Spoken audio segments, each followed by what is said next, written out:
I would like to begin by acknowledging the traditional custodians of the land on which we meet today, the Arakwal people of the Bundjalung Nation, and pay my respects to the elders past, present, and emerging. Are you ready to win at the game of life? Well, throw out that rulebook and get down to the business of being the best and most authentic version of you. Welcome to the Human Design Podcast. We're changing the rules around success, abundance, purpose, love, and life, where we're creating a planet where everyone can thrive in a world that loves and supports each other. I'm your host, Emma Dunwoody, a qualified master coach, human design expert, podcaster, and entrepreneur that is living the life of my dreams, breaking all the rules while doing it, making a huge impact, and living my design and manifesting miracles on the daily. Join me as I break down and simplify everything you need to live in alignment with your human design, teach you how to recondition your unconscious mind for greatness, and to take back your power so you can manifest your heaven on earth and serve the rest of the planet at the same time. It's time to give up the fear and step into your highest potential, to reach for the stars, to know and live your greatness. It's what you deserve, and it's what the planet really needs from you. So buckle up and enjoy the ride. I was first introduced to the Analemma when listening to Luke Story's podcast, and it absolutely blew my mind. I mean, I understand the importance of water on our health and well-being, but I didn't realize the huge impact drinking coherent water has on our energy, vitality, and longevity. The physical state of water plays such a key role in our biology of life. Did you know that water is the conduit communicating between life, i.e. our bodies, the sun, the earth, and the quantum field? And the more coherent the water, the better the communication. And unfortunately, most of the water that we drink these days has been changed from its natural coherent state through this process of modern water systems and treatments. The Analemma is a tool that enhances the quality of our drinking water by transforming it into coherent, liquid crystalline state, a groundbreaking technology with scientifically proven benefits. I first experienced the Analemma last year after hearing the incredible benefits they had discovered from their 13 plus years of research. These were including things like improved skin, increased energy, balancing the gut microbiome, and research even shows that the Analemma water reduces your biological age after drinking it for just 3 months. I mean, look, I've been drinking it now for nearly 2 years and look at me.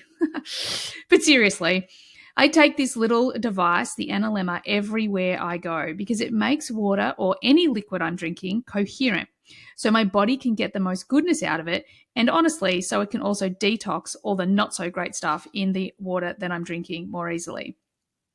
So if you want to hear my first-hand line 3 experiences of the Analemma on my body, and you want to hear more of their powerful research, then feel free to tune into episode 231 of this podcast.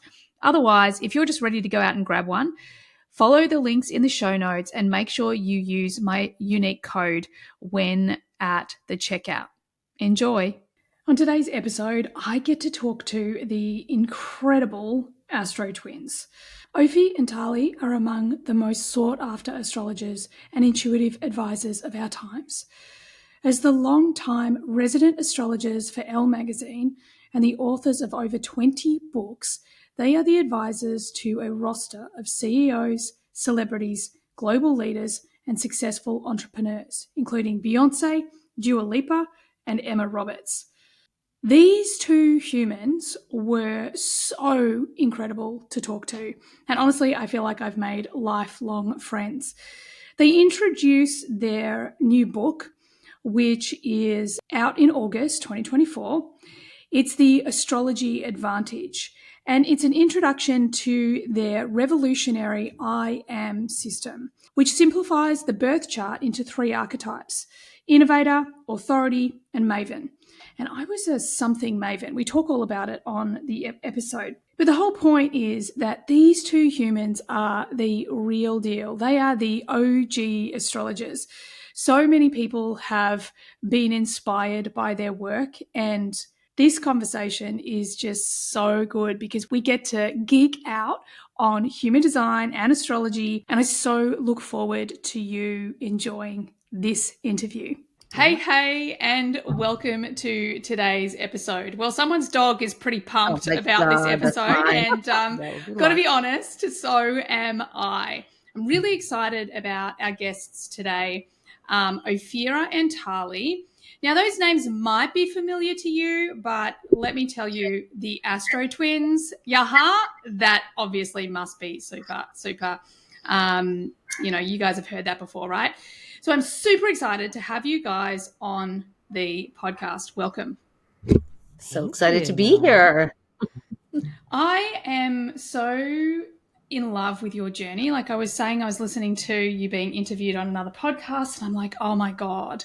I usually start with this question of, the dark night of the soul, the invitation into your purpose, like tell us about that, and then getting onto that journey. However, I feel like I want to go back a little bit with you guys, because you spoke about when you were kids, you were just fascinated with witches and Egypt and aliens. And okay, so I'm turning 50 next year and I'm obsessed with these things now. So I'm like, these are my girls. So tell me a little bit about your journey from then to now.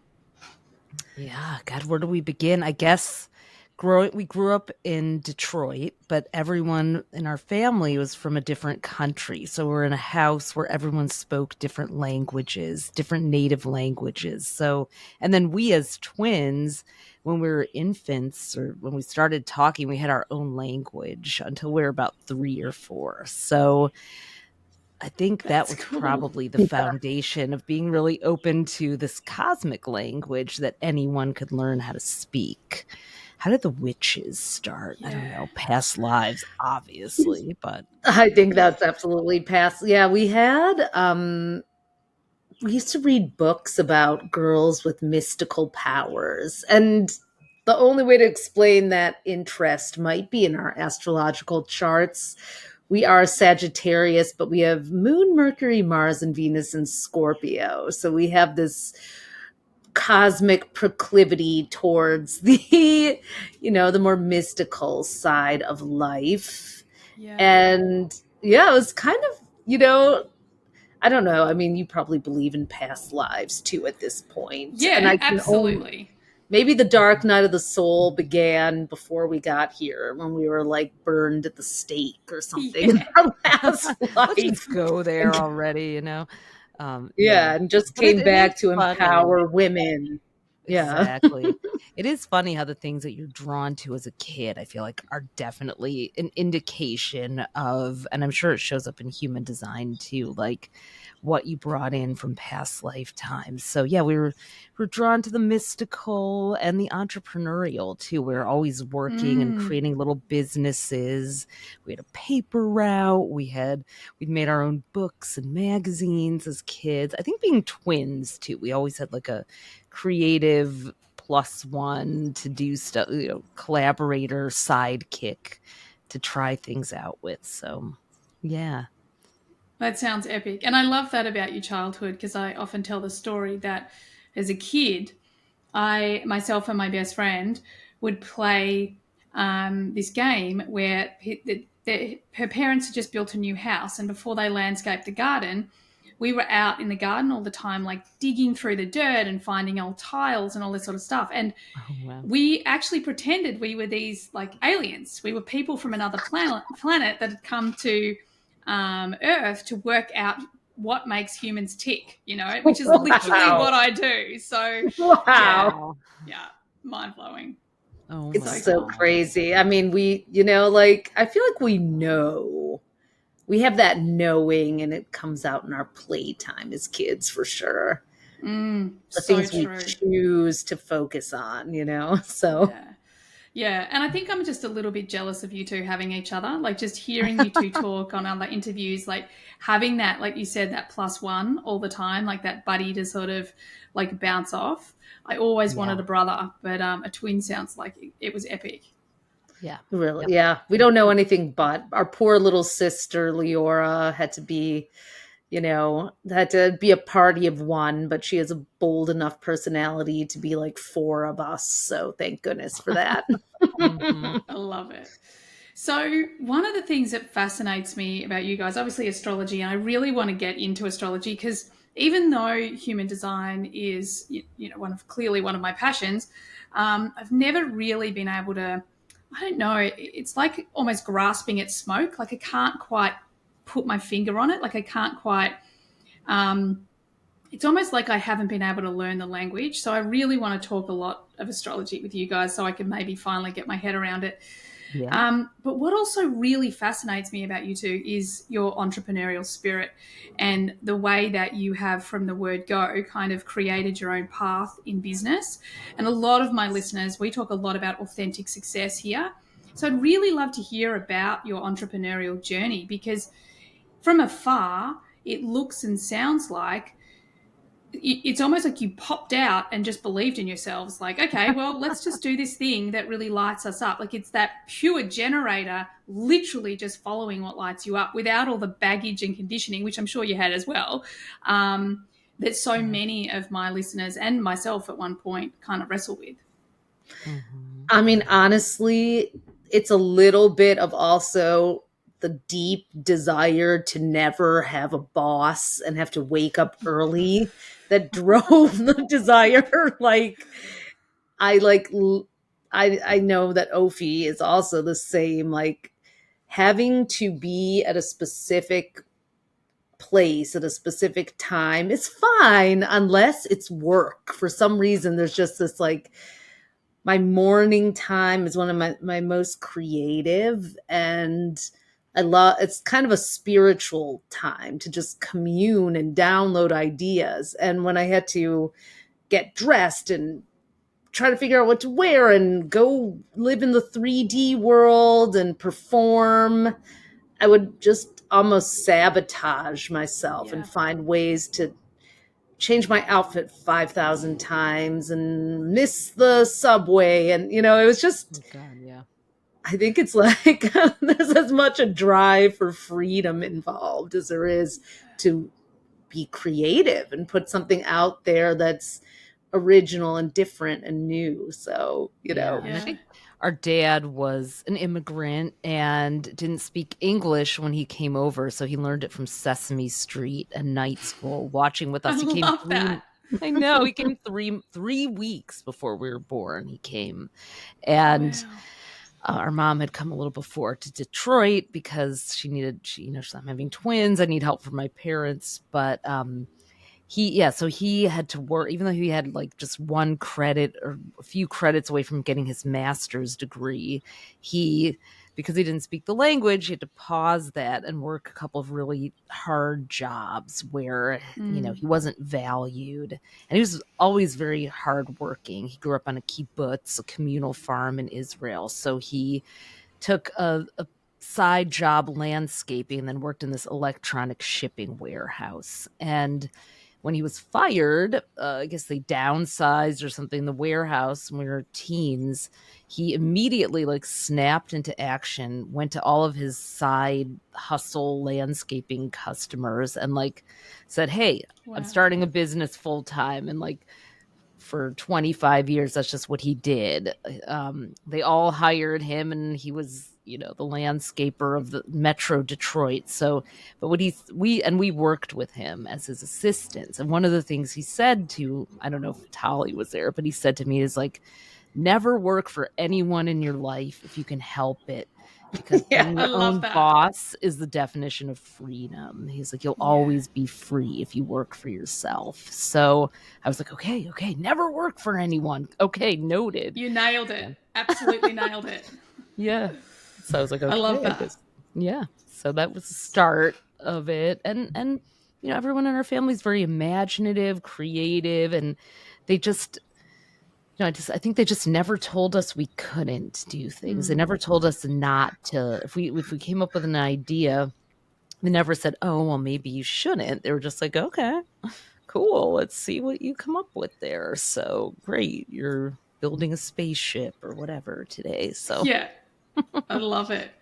Yeah. I love that. And, obviously our formative years are so important to the adult we become. And, having that freedom to be yourselves obviously was such an incredible, addition to being able to create, like forge this new way. Because I suppose when you first started talking about astrology, given that we're of the same generation, I know for me, like I was really, what's the word, resistant when I first came across human design to actually admit to my CEO clients, hey, can I get your birth time? Because I've got this thing that's really cool.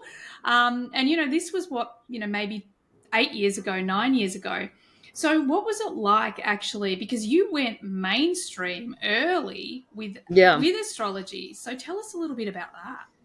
Well, we were, lucky to be in the women's magazine and women's media world where astrology was the gateway drug to the types of conversations that everyone wanted to be having, but also provided a little bit of a shield from exposure, so, oh God, yeah, keep your woo on the down low. Right. Or keep it focused on, relationships or who. I mean, we were in New York, so people were very open about personal things too, which was also very lucky for us. But it was more like, I think people didn't understand beyond the sun sign for a long time. And people were always very curious about it, at least women. I feel like men, who we didn't have to interact with all that much in our profession in the beginning. Now we do much more, but they're coming around and also becoming far more interested in astrology. But, for the women that we worked with, it was just, if nothing else, a fascinating curiosity. So we actually began, though, in feminist media. We started our own women's magazine, like a multicultural, size positive, inclusive magazine in the 90s. Wow, that's so good. Like right at the beginning of the wave. Like that's so good. Yeah, and that was a lot harder than astrology to talk about. When we were I had a lucky stint at Sassy magazine. I don't know if you remember it. It was from an Australian magazine, Dolly. It was inspired by Dolly. God, I love Dolly. Remember. It was so good. That was our US knockoff. Yeah, Tali won a contest, and they flew her to New York, and she got to. I got to replace industry. So that was really cool. We got to always, create media, but one of the things that was missing at Sassy was the diversity. And so when we got back to school, we decided to put our own spin on a magazine that had women of all sizes and cultures and backgrounds. And that was more of a soul-crushing entrepreneurial venture in some ways, and very also empowering and fulfilling as well. But just in terms of the business aspect of it, we were told by feminine product companies, oh, you're not our target market. We got a lot of, just had to experience a lot of limited mindsets and racism and sizeism and all that back then. But that was where actually our love of astrology was born, because when we were assembling with the women on the team of Hughes magazine, as we called it, it was Hughes, Hear Us Emerging Sisters. We came up with this acronym. We were like 19. And so, but someone brought an astrology book called Moon Signs for Lovers. And such a funny title. And of course, we had to look up everything in books back then. And we started looking up everyone's moon sign. And then Ophie's boyfriend, Calvin, got her a full chart reading, like a whole booklet, which she then shared with me. And that was when we discovered how much Scorpio we had in our charts. And the obsession began with really trying to, we weren't setting out to be astrologers. We started doing everyone's chart that we knew, but this probably happened to you with human design. Like when you open that door, like, did you start having more doors just open and pull you along, like Exactly. Well, I think, I'm a manifesting generator. And for you two, like Ah, being 6-2 generators, it just sounds like you trusted your natural talents really young and you just followed them. And so all the things, because the whole point of being a generator is to be in response. And you're in right. response because your sacral is like, yep, I've got energy for this, or no, I don't have energy for this. And when Mhm. you are willingly on that path, then that's exactly what happens. Like you just get one opportunity after the next because you're actually saying no to the things that you don't have energy for. So it sounds like there was a lot of that going on back then. Oh, for So, sure. For yeah, I mean, sure. we go ahead, Ophia. No, no, no.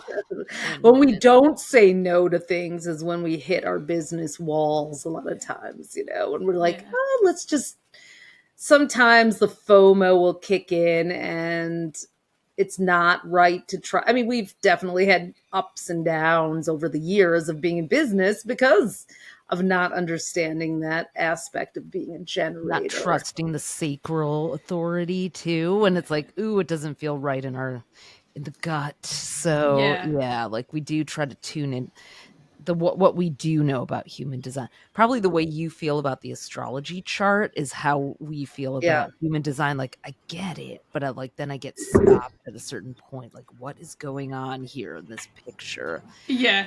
But as as Gen Xers, Yeah. we know that like we didn't have the internet to distribute the information as Yeah. quickly right off the bat.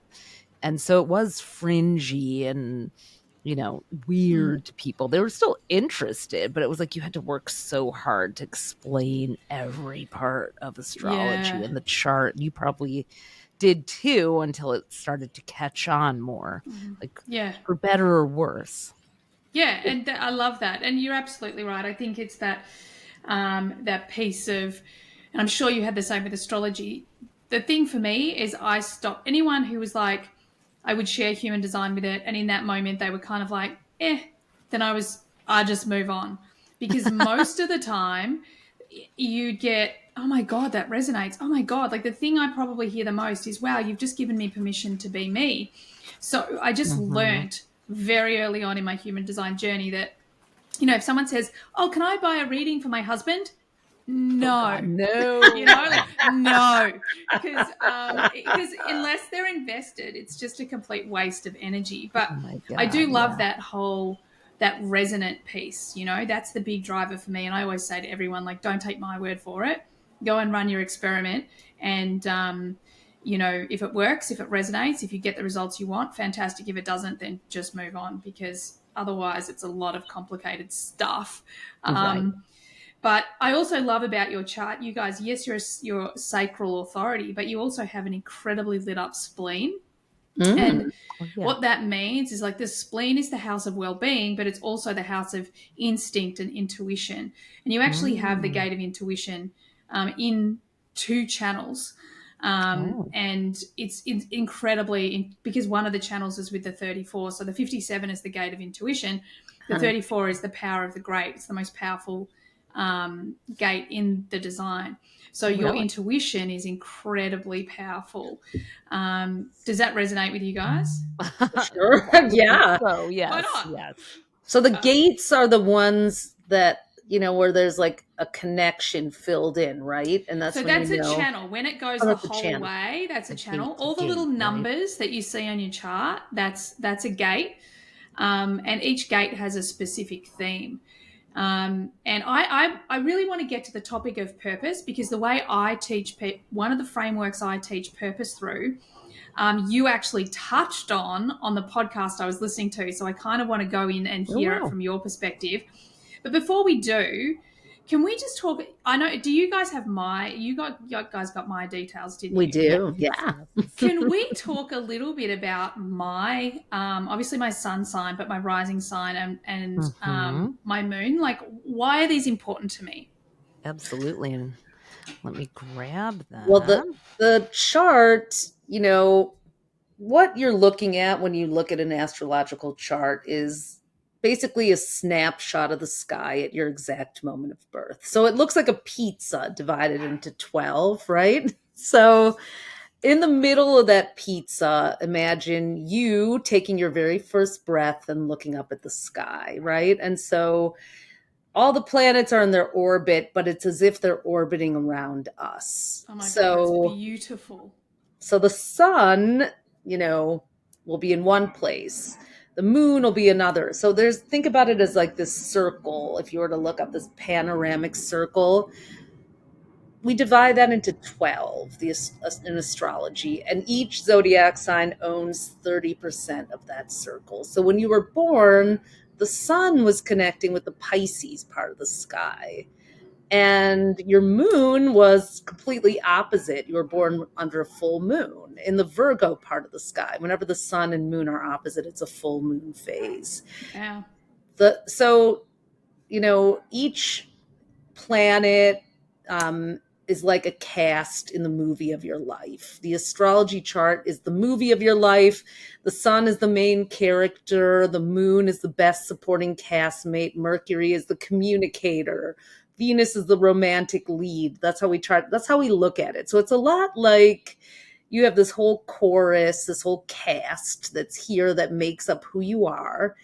And the zodiac sign that they're in is like the costume they're wearing. So your main character is wearing the Pisces costume, and that's how you express yourself. But those who know you well will also get to know the moon, which is your emotional self. So as you get to know people and unpack the layers of them or yourself, you really have this whole family that's there to help you, navigate the world. The rising sign is basically the sign that's on the eastern horizon when you were born. So if you imagine that circle, the 9 o'clock point represents like the horizon. And so for you, you are a Cancer rising. So that's your big three. So the sun, moon, and rising are really a great starting point. The sun being the essence of who you are, the moon being your emotional nature, and the rising sign kind of being the first impression you make and your first instincts, your compass for how you see the world. So you are a Pisces, will see the world through the lens of Cancer. So very interested in people being nurtured and whole and fed and the emotional side of life. And the Virgo moon, you're driven in that emotional way to want to be helpful to people in a systematic way. So you've got this very intuitive Pisces sun, this systematic analytical Virgo moon, and this Cancer rising that is really interested in nurturing and nourishing people. So that's just one slice of looking at the astrological chart. But we also have, as Ophi is sitting with a poster in our book behind us, we've also come up with other short codes, which I know we'll talk about too, for understanding the complexity of because it's complex. It really is. There's so much to it. I think that's the thing about astrology, is that it is complex, and it can come down to so much of the individual that's, reading the chart, I think one of the things, and I could get in trouble for saying this, I think one of the things about human design is it's almost like, I'm going to say it, human design is a little bit like astrology for dummies, because human design is so much more specific, like it really dials things in. So it's much easier to go, oh, this means that. Whereas with astrology, there's kind of, more waves of interpretation. At least that's my opinion. Absolutely. Yeah. Then I need to get dumber because I really want to understand it. But I would say if there was a parallel, your sun sign is like your type, generator, manifest. The moon is like your authority, like it's because it's your impulse, your reacts, what drives. I'm an emotional authority too. Yeah. Okay. Well, sacral, my daughter is a splenic projector, and when I learned about that, I was like, oh, she makes these snap decisions and just won't go past a certain point. So the moon, it's more, a little more hidden, but it comes out when the person is pressed. And then maybe the 6-2 or something is like the rising sign. I'm not sure. Like it's what people see about you first. So maybe they I love see that we're that. role models and hermits, because you can see, oh, I got to go be by myself for a bit, and now I'm gonna teach someone something. So that might be a Yeah. parallel. I don't know if I it's think that's correct. brilliant, because we talk about the profile, like the two numbers. This is Profile, kind that's what of it's called. the initial knowledge. It was called the costume of your purpose, Oh, because there you it's go. these two significant themes that are always playing out. So it's the way you learn, it's the way you serve, it's what people want from you. So Mm, yeah, I love that parallel. that I that think that it's really, really tracks. cool. Exactly, Hmm. right? Um, now, I'm curious because you just touched on the book, and I really want to make sure I have time to come back to purpose. But let's Yeah. talk a little bit about the book and the codes. I love the word code. I don't know what it Oh is, I yeah, just love it. It's a it's a good good one. one. Let's Pisces talk. love that word. Oh my God. Do you know what Virgo I do have moons to love say? that I one. think one of the things when I started to dive a little bit into my astrology, I didn't resonate a lot with being Piscean, like when I was growing up, and I felt, God, they just make me out to be wishy washy. And I definitely have a number of pairs of rose colored glasses. So don't get me wrong, I'm absolutely in that category. Um, but when I learnt about that, the Virgo moon, I was like, okay, now that makes more sense because I feel Right? very Virgo energy. I'm like, yeah, but I'm absolutely a Piscean, like if I could just live Totally. in a spiritual world all the time, I would be very, very happy with that. But then there's this other part of me that is like, right, let's get into the 3D reality and have experiences and learn things and work stuff out. But Yep. that really helped me to um, see more of the Piscean stuff, but also resonated so much more. That's exactly how we got hooked. We're like interested, knowing we are Sagittarius. We're like, yes, publishing. We publish a magazine, entrepreneurial. Yeah, we're that. Travel, sure. I was like, yeah, cool. But then when I found out I had a Scorpio moon, it explained this whole other part of myself that was nothing like a Yeah. Sagittarius, like the fascination with Egypt and witches and all these paranormal things, and my desire to learn how to write computer code or know how everything worked under the hood. And I think it was just like, okay, I can have these two. I think what we all want is to not be put into, we want to, how can I say this? We want to understand ourselves, but not be limited and put in a box by that Yeah. understanding. We want to understand all the different complexities and contradictions and how to work with those, because that's what people struggle with. Like, I got to just tone that thing down and make it stop. And no, you don't. You just have to have a place at the table for all those different parts of yourselves. And no one ever tells you that it's okay to do that. So I feel like astrology and human design and these systems give you that permission.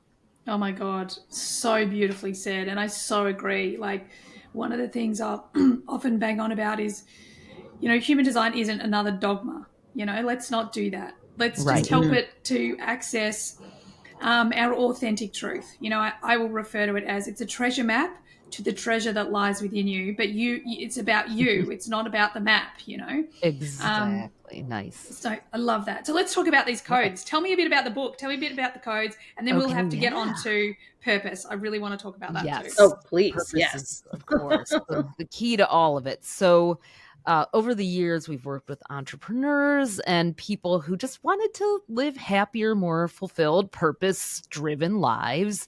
And they knew that astrology could guide them there, but they felt overwhelmed by having to learn the whole system and the symbols. And like, I cannot retain this. So, we went to a shortcut in astrology called the chart dominance that takes all 13 of the points that are typically seen in an astrology chart: sun, moon, rising, all the planets, and then the purpose points, the destiny points, the north and south nodes. I think those are in part of human design too, right? Yep, So, this is exactly um, what I want to talk about. I'm excited. yeah. Okay, good. Yeah, that's a fascination of ours. Um, so what we did was we made the circular wheel chart into a spreadsheet where it quantifies how many of those 13 planets are distributed among fire, earth, air, and water signs, and then what are called cardinal, fixed, and mutable, which we renamed innovator, authority, and maven, I am for short. Those are what are called the modalities, and those really much like a personality test, show what your strengths and drivers and motivators are. It's really the kind of astrology that maps to the modern, ambitious, personal growth and fulfillment driven culture that we live in. So you just put in your time, date, and place of birth, just like you're doing an astrology or human design chart, and it'll tell you if you're an innovator, authority, or a maven. And you are a water maven. You're, I think, 5 innovator, 2 authority, and 6 maven is your, and mostly water. So your profile is what we call the flow master. There's 84 possible combinations. A calming and intuitive person who facilitates harmony and ease in relationships and team dynamics. I think that's already the vibe I'm getting from you. For sure. So yeah, so spot it's on. yeah. So the innovators are people who have mostly Aries, Cancer, Libra, or Capricorn, the season starter. So they're the initiators, pioneers, trailblazers, we're innovators. The authorities are mostly mid-season signs, Taurus, Leo, Scorpion, Aquarius. So they're the builders. The innovator plants the seed and the authority farms it and turns it into, cultivates it, builds it out. And then the mavens have mostly what are called the mutable signs, Gemini, Virgo, Sagittarius, and Pisces, the ones that end every season. They're they gather everyone around the table. They're the marketers, the ones who like go out and tell everyone, oh my God, you gotta try this thing. You've gotta, they're the hype squad. They're the communicators, the messengers. So we all need each other. Some people have none of them or very light on some, but most people have a combo of them. And so you can use the system, be like, okay, I'm low on Maven, so maybe I should cultivate that. Or I'm high on this, but maybe I'm leaning too much into that and I need to balance it out. So just like a personality test without having to answer 90 questions, you can use it to guide you through every part of your life. So our book, The Astrology Advantage, tells you how to use the I Am system in every single part of your life, how to use astrology without having to become an astrologer, basically. And But it was really focused primarily on, it's of course our core audience who are mostly women who want to use astrology to plan and make decisions so that they can design lives that they love. So we covered team building, career, productivity, office design, which matters to home design, and of course, relationships and family too. But it's like structured so that your life works, to help you make your life work.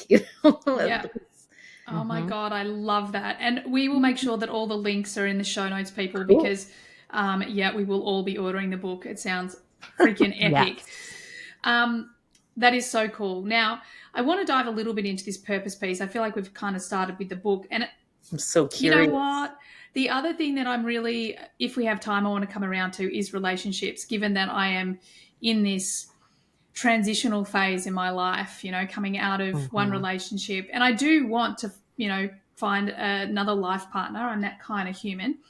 Or maybe I'm not. Maybe you're going to tell me I'm not. But anyway. We'll talk to you about your Chiron return. Oh my God. Yeah, let's do it. Okay. Super excited diving in. So one of the things that I teach a lot around purpose, I have a whole masterclass. So if you're listening, we'll put the links for it in the show notes as well. I've got a whole masterclass on this. Cool. I use the North and South node on the personality side to really help people understand their purpose. It's this journey of theirs, right? I also use it, just a bit of a sneak peek of what I teach, is to help them actually articulate in their marketing what they do, because because it's their journey. And especially because so many of the people in my world are coaches, or they're in the service businesses, so their journey will reflect the same clients, so we can use it in that way. Well, that's brilliant.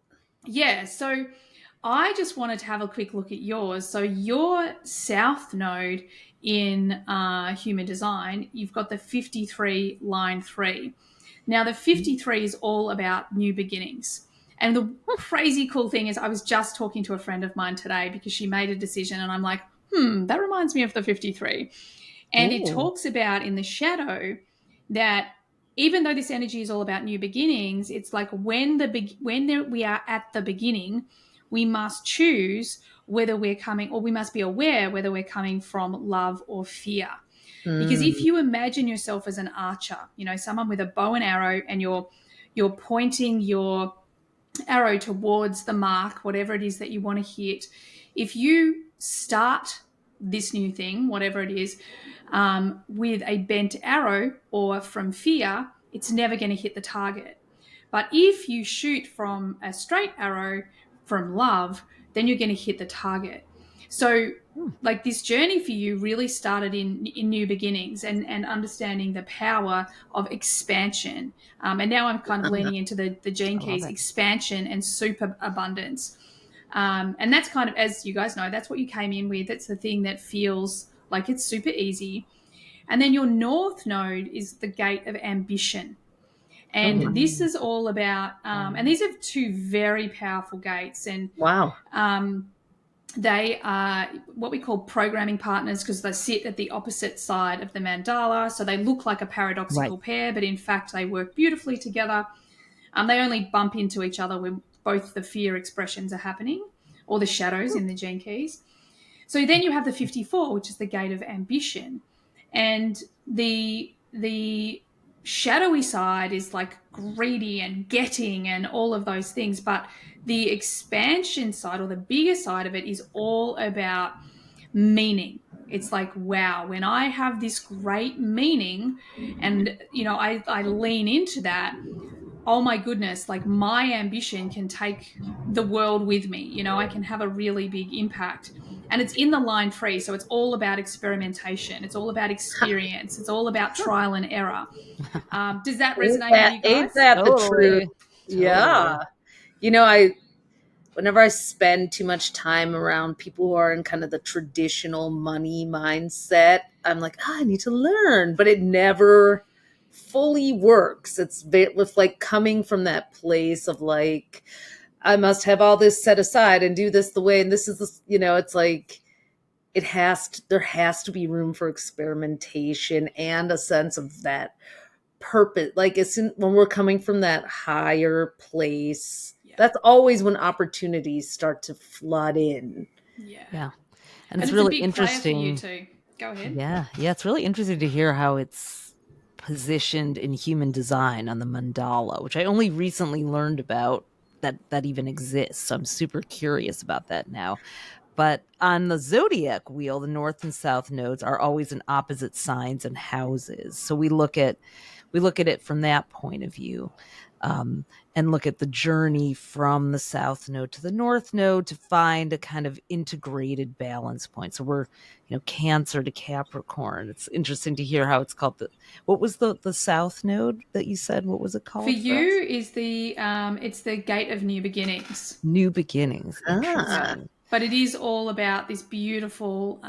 The gift is expansion, and the Siddhic state is super abundance. Okay. Love that.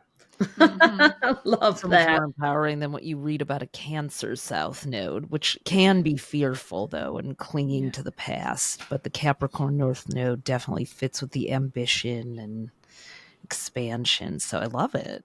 I want to understand how the mandala, like that, I've been trying to pick it apart. Like I understand the 6 I Ching per each of them, but like I noticed that like the zodiac signs are kind of scattered around throughout. Like there'll be a Virgo here, a little Virgo here. Like how does it, is there like a method to the madness? There is a method to the madness. Wow. It's not my area of expertise, but like every single hexagram or gate. So obviously my personality sun in human design is gate 37, and it's a Piscean gate. So that's they all correlate. Right. Like when you map it out, it like out of, let me think. In fact, I don't have enough expertise on it, but I know I need to It's find that's the like last little code to and then you find 37 on the body graph, right? And you kind of exactly. match that up. And that's a gate, and then it's a channel if it connects or Exactly. Exactly. okay. So yeah, I think once you get the hang of it, it is um it can be very easy to navigate. However, because there's so many layers, like I even think about the Love it. Kabbalah, because the Kabbalah tree of life is in there. That's represented by the Right. channels. And I've only just started kind of going down that rabbit hole. Mm-hmm. There's just so many layers to human design. You could get lost in there forever. Of Um, astrology but too, I think. But exactly, yeah. right? But you have so many systems of astrology, I Ching, Kabbalah, chakras. It's like So much. super astrology. So cool. Exactly. Exactly. Tell me about my South Node and my North Node, because Yeah. I looked them up this morning and I was Gemini like, Sag. oh, that feels like so much my journey, and where I'm at right now, like that Mm-hmm. Sagittarius piece, like I'm a Mm-hmm. person who I said to my son this morning, who's 17. I'm like, hey, dude, where's my skateboard? I want my longboard. Can you please go and like take it to the shop and get it all sorted out? And then I looked at my North Nodes and I'm like, hey, it's here. It's right That's here. so Adventure. That cool. is Yeah. so Yeah, your Gemini south South Node. node. Yeah, your south node is in Gemini, so that we think of the south node as kind of your past life energy, the language that you come into this world feeling most comfortable with, but can also be a comfort zone and a trap if you lean too, Mm-hmm. so you're meant to evolve and stretch towards the north node and bring that in. There's Jan Spiller, who wrote the best books so far out there on the nodes, talks about the south node as being something you need to leave behind. I have moved away from that thinking and think of it more as a springboard Yeah. towards the north node. So Gemini, your south node, is all about mobility, moving around. So funny that you have a skateboard. Things with wheels are I all ride a Gemini. horse. Oh, well, that's sad. I do all sorts of stuff. Wow. Yeah, always on the move. And being a maven, you have mostly mutable signs. So Gemini and Sagittarius are both mutable. So movement is a big deal. Gemini can get a little concerned with and I'm sure you have moved away from this, but like get too caught up in people and trivial things. And then once you bring the Sagittarius in, you bring in that wisdom and that philosophy and that willingness like to know when it's worth getting involved and when it's Yeah. not. That's definitely been a massive lesson of my life for sure. And now I have like solid boundaries, and I think the last person that I'm like kind of feeling the last bits of that is my ex-husband. I'm like, okay, good. We're done with that pattern now. It's And real. dare I ask what his sign and year of birth are? He is Capricorn, Mm, and 1975, 1975. January or December? January. Okay, so he's still in the Gemini Sagittarius nodes too. So, Yeah, so that is often you both have Gemini South Node, so there was maybe a twinning or a friendship that was hard to let go of, like a Yeah. real reliance on each other that could bore. And being Pisces can verge on a bit of codependency Oh, I don't sometimes. know what you're talking about. Don't know what you're talking about. well, Capricorns we're at the end of Pluto's 16-year journey through Capricorn, 2008 to November 19th of 2024. So if you have a 17-year-old, I guess your son was born right before this happened. So that's been this like Wow. long, slow kind of identity metamorphosis for him. And I would imagine, well, you're both the same age, so you're both nearing 50, and around 4950 Chiron, which is the wounded healer, it's known as. It's a part of you that feels this urge to fight and help others. Like, like I want to make sure no one ever goes through this because it's what I went through. Or you get personally, we have you and we have Chiron in Aries. So like expression of anger has been a real kind of journey for Chiron and Aries people. And every 49 to 50 years, Chiron returns to where it was when you were born, like the Saturn return that a lot of us know about. And that is a time when you suddenly just kind of unplug from things that mattered, or you just are like, you either just like are like, I don't care about this anymore, or I just can't take this anymore, or You a could lot of also people. transmute the wound. It's also a time when you can go right into dealing with the wound and then turning it into a healing gift. Yeah. Mm-hmm. Well, that's spot on. Like, I think the big thing for me was I'd pretty much married my mother. And so sadly, and I love my mum, don't get me wrong. She was an amazing mother. I mean, we were just talking about, I was talking to friends last night about this, like Gen X, there was so much trauma. I had so many friends with so much deep, deep trauma. And I had my own trauma, but nothing like that. So my parents were amazing. I feel so grateful for my mother. She was amazing. However, I did marry, yes, the amazing parts, but also the not so great parts. So, and she actually sadly passed last year, just before Justin and I broke up. So it was really interesting. And I think that Chiron, I was very aware that my Chiron and his Chiron is on its way. And yeah, it definitely just felt like, okay, this is done. It's time. And Saturn is also in Pisces. I'm so sorry that you had to go through all of that. Even one of those things at a time is so hard, but just so Saturn, which comes around to your sign every 29 and a half years for about 3 years, has been in Pisces since March 7th of 2023. And so it's really been putting the Pisces through that dark night of the soul. And fortunately, it'll leave. The Aries will get it for a little while next year, from May 24th to September 1st. And then it's gone for good, February 13th, 2026. But I feel probably obviously the worst has passed. Yeah, you're a February Pisces, so you're through the thick intensity of of it. it. Yeah. Probably it was, like Now it's end of restructuring. 2023. Yeah. Yeah. So Yeah, now I love that, far out. Like, it's definitely been, I'm so aware that it's been an amazing few years, but it's also been hard. Like, there's been a lot of transition, and there's been a lot of hard work, and both my kids have kind of been through hard stuff. My 17-year-old is now, like, sometimes I'm like, who are you? Like, you're like a version of a Dalai Lama, for God's sake. Like, the other day I was stressing about something, and he just walked up to me and he put his arm on me and said, Mum, you don't have to do whatever I was complaining about. You get to do it.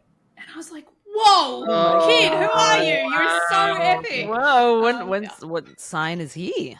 He's a Gemini, which I think is really okay. fascinating, that Gemini is my South Node. Yeah. There you go. There you go. And we are very similar humans. So I think it's fascinating. And my little Leo, who he's just been through a really challenging time at school, has kind of got to the bottom of this thread that started in what we call kinder, like the year before year one, where he was being bullied by kids that were meant to be his best friends. And there's just been this thread of bullying that's been going on. And I feel like we just pulled the weed out. But yeah, so that's been going on. That's definitely part of the Dark Night of the Soul. And how old is he? He's 13. Okay, so yeah, my daughter's 14. He's probably a Cancer South Node too. Well, you would know probably from his chart. I can't remember. I was like, damn it, I should have. He might be a Gemini South Node like you, though.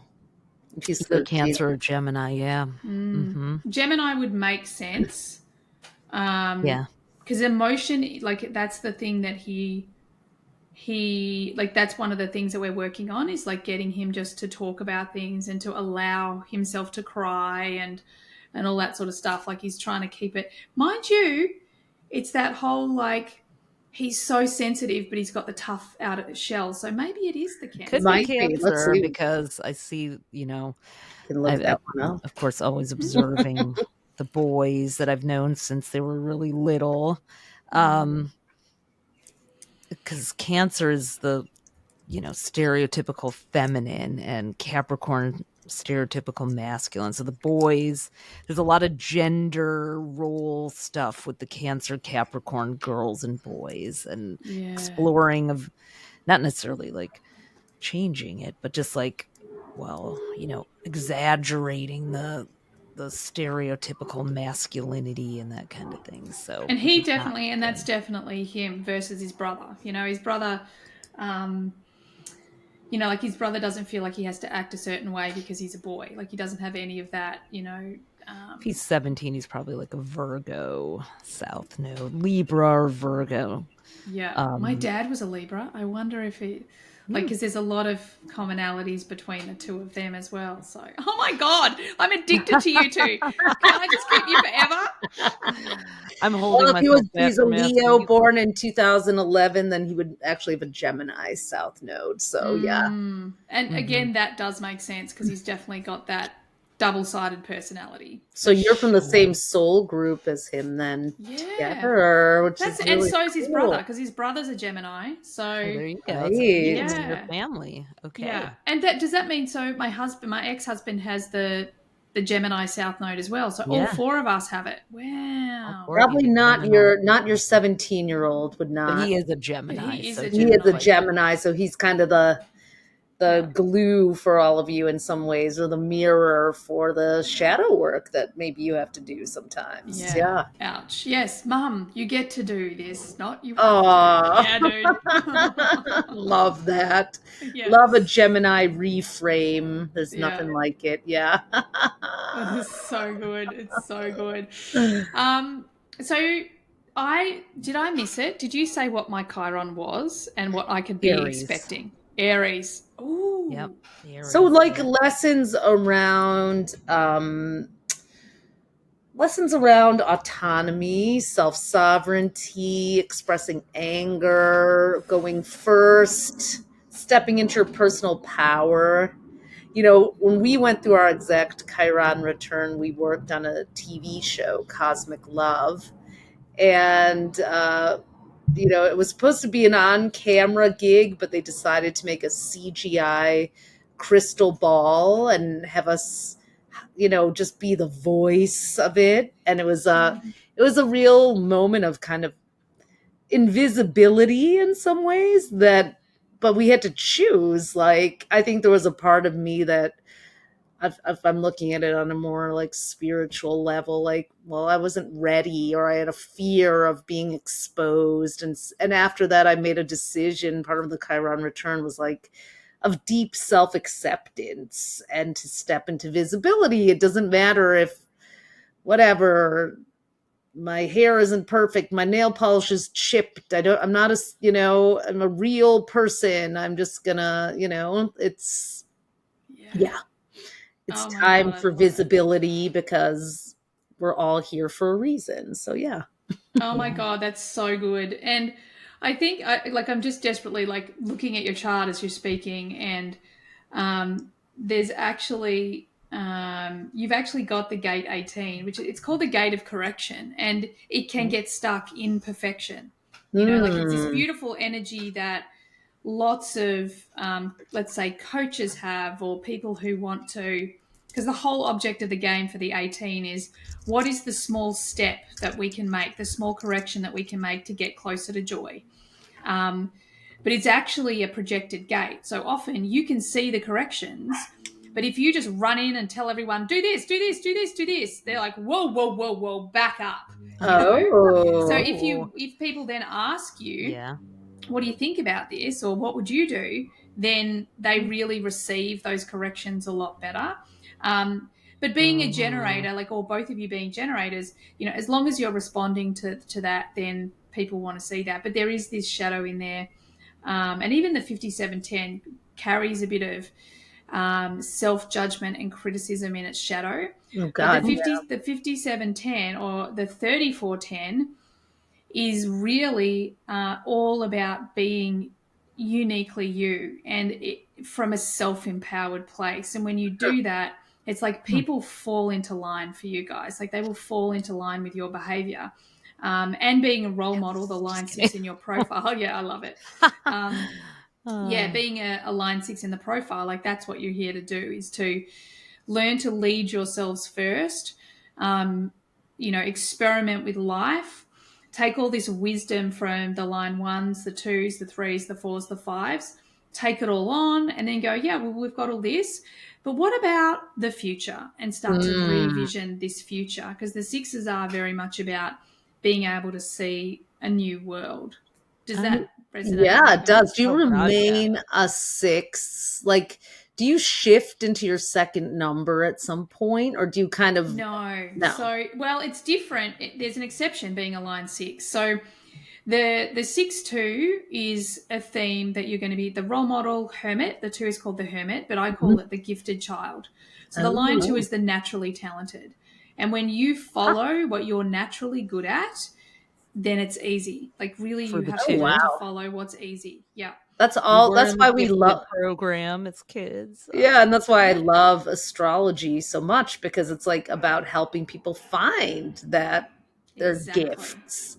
I like that Exactly. much more than the hermit, because I just Yeah. I don't feel like a hermit at all. I Yeah. mean, I do like to be alone for a while to write and go in the cave, but no. You've actually just nailed it. That's exactly what the hermit piece is actually only about, you going to the cave to develop your talents. And Ah. then what happens is, when you come out of the cave, people will project onto you your talents. They'll say, hey, Tali, can you help me with this? Oh, you're really good at that. Or have you ever thought of doing this or that? Or are you writing about this topic? And obviously that gives your sacral something to respond to. But what it's also telling you is that your aura is giving the green light. It's time to bring my natural talents to the world. Like, once you start to see those projections happening. So you're only a hermit when you want to go away, have your own space, and develop those talents. Ah, that So makes so true. much sense. Yeah. And the And line I used 6. to. Yeah, Go go ahead. ahead, please. No, you go ahead, and then I'll come back to that.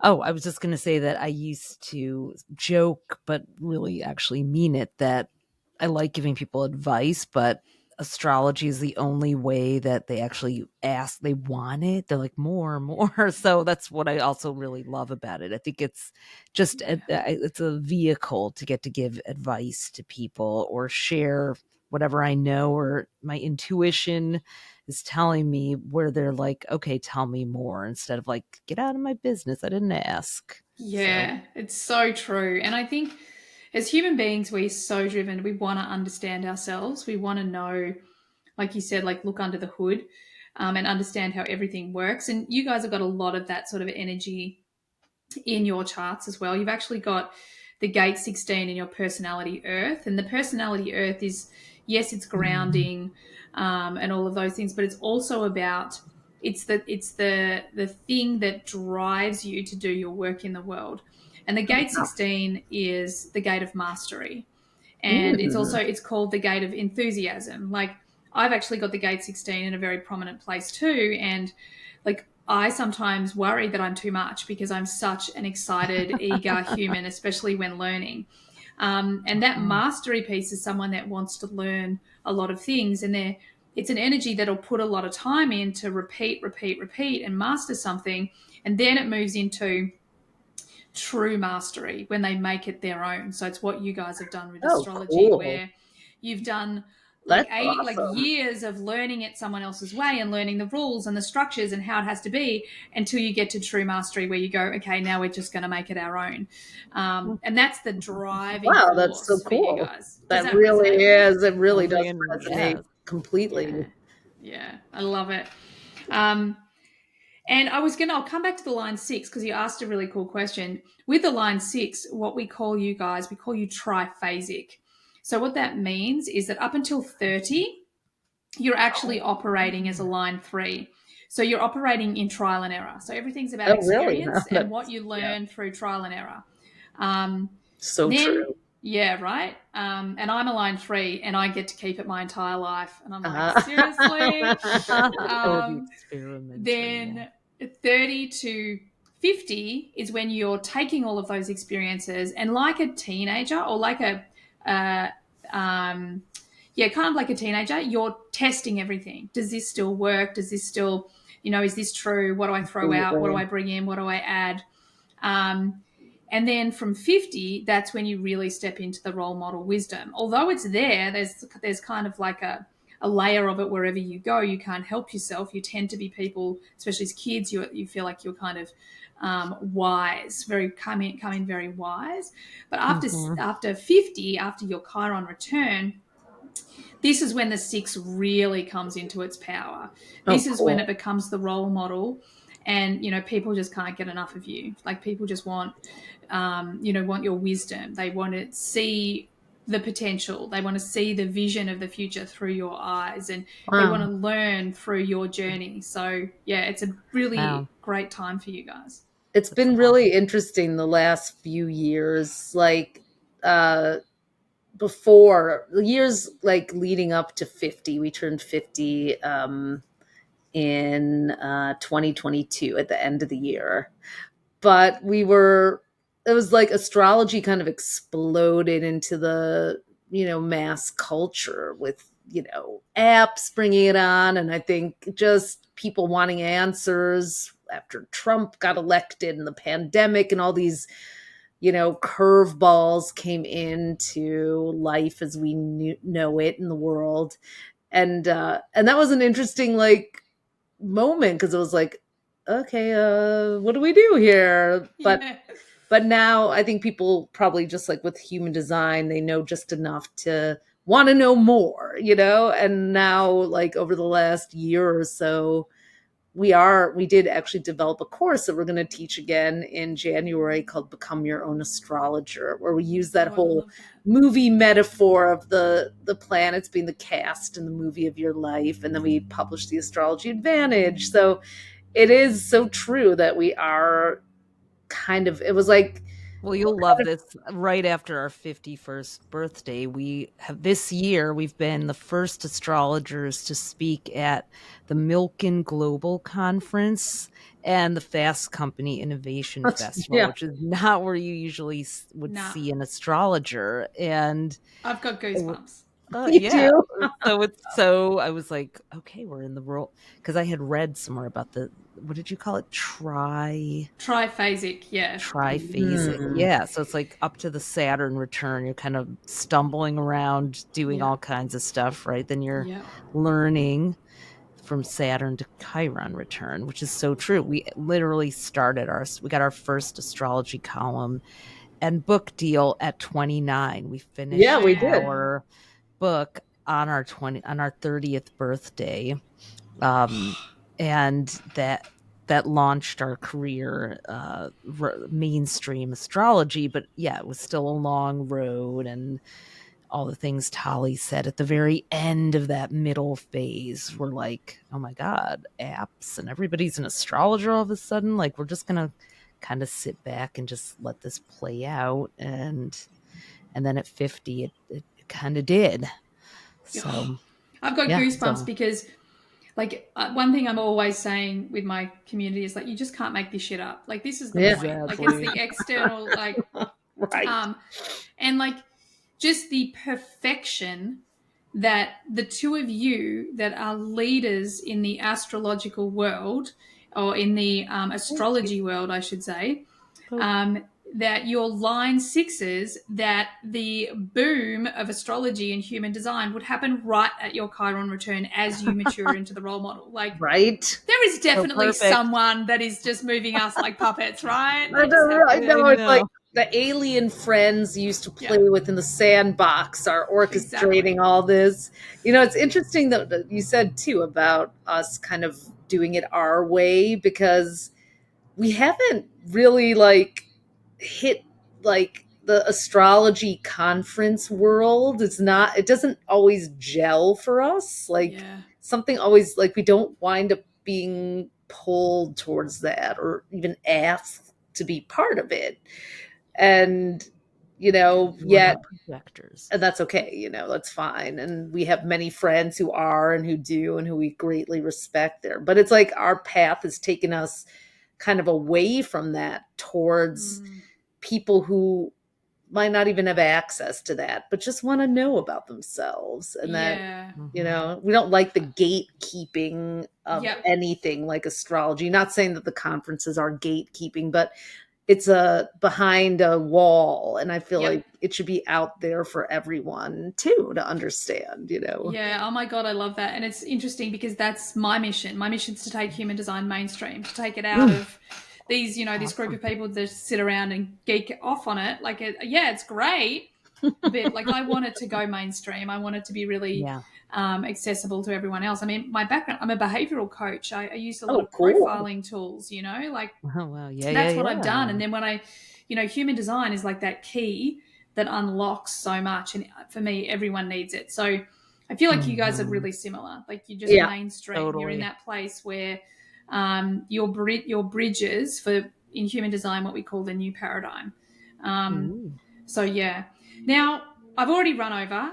If you have a few more minutes, I would just love to hear, given that I was listening to a podcast and you gave a forecast for the next year or 18 months. And I looked back at the forecast and it was spot on for my life. I'd just love to hear some insights for, let's say the end of this year and maybe into 2025. Absolutely. Yeah.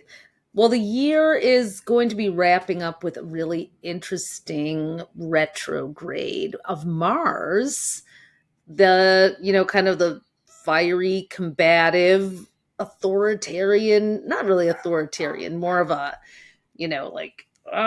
soldier planet, in Leo, the sign of the, the regal leader too. So Mars is going to be in Leo on November 3rd, and then it turns retrograde in Leo from December 6th to January 6th, and then goes retrograde back in Cancer till February 23rd. So this is a big deal for the passage, especially with this huge election for us in the States that's going to impact the whole world, and just all the kind of unchecked power going on. This is the year of the dragon, and we stay in the dragon year until January, I think it's January 29th. It switches to the wood snake.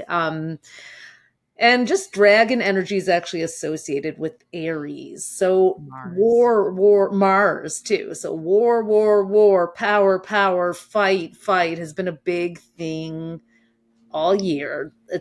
And hopefully that will cool down a bit next year when we move into the wood snake, which is more about Taurus. But we have every year we write a full book with I don't know, I'm not sure if you knew that, but we write a giant book that maps out the entire year, our annual horoscope guide.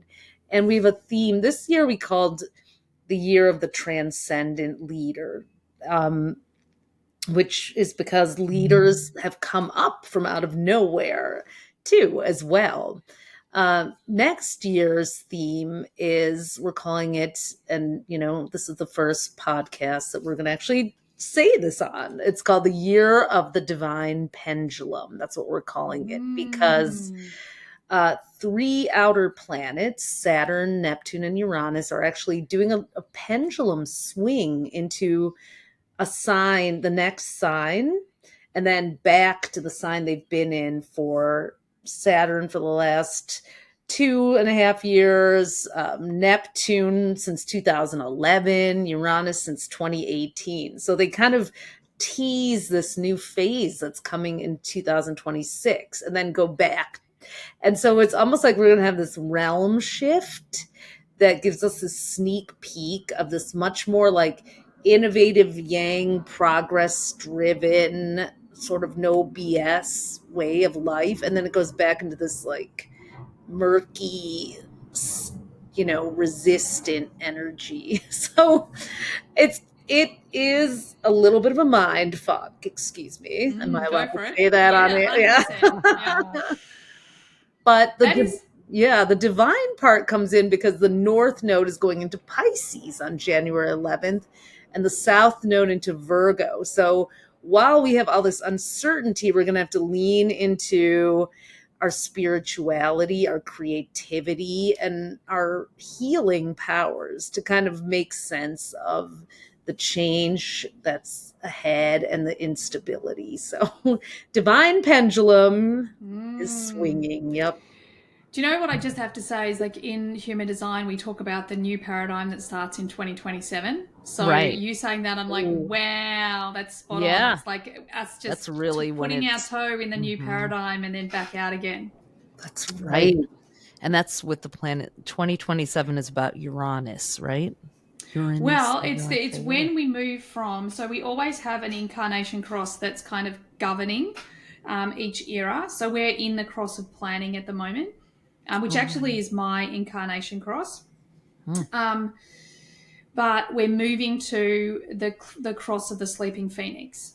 And this is an energy that's all about rising from the ashes. It's about self-empowerment. It's about abundance. It's about authenticity. It's about intimacy. It's about which one of I presence, like being here in the now. So it's a very different energy. We're moving from a very tribal time to a very individualistic time, and a time of resources and abundance and all of that sort of stuff. Whereas we've been in a time of structure and man, woman, marriage and contracts and, you know, growing the population and the and industry and all of those things.